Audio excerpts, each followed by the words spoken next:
Hey there, I'm cooking at this end of the kitchen today because I've got a ton of stuff going down at the other end of the kitchen. I'm making like 20 different dishes.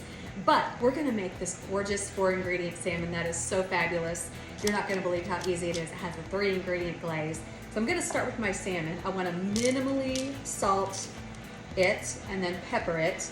And minimally salt because miso is going into the glaze and miso is salty.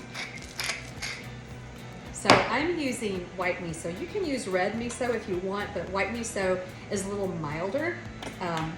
And so I really like it for this. If you want to use the red miso, feel free.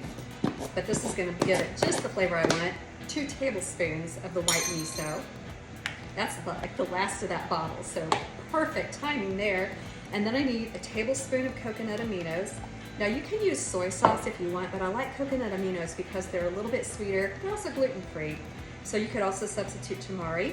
And then also a tablespoon of rice vinegar.